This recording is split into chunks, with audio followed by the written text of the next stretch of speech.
हम ममता झा समस्त मिथिलावासी के गोर लागे छी। साँझ गावा जा रहल छी। साँझ दिया साँझ दिया प्रेम के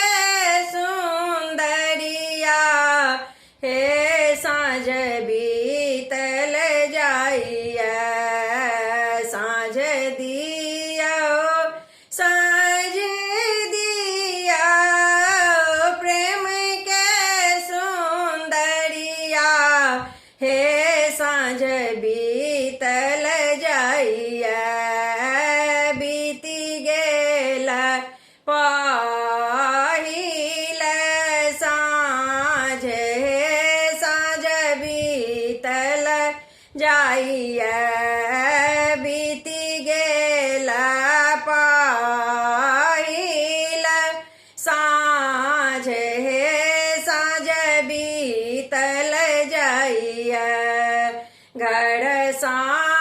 बाहर भेली सुंदर सोहागिन हे साँझ बीतल जाइया घर सा बाहर भेली कनिया से सुहबे साँझ बीतल जाइया लेसिले लाचाओ मोख दीप हे साँझ बीतल जाइया लेसिले लाचाओ मोख दीप हे साँझ बीतल जाइया पहिल साँझ दिया काली के आगू हे साँझ बीतल जाइया रहते सब दिन सहाय हे साँझ बीतल जाइया रहते सब दिन सहाय हे साँझ बीतल जाइया दोसर साँझ दिया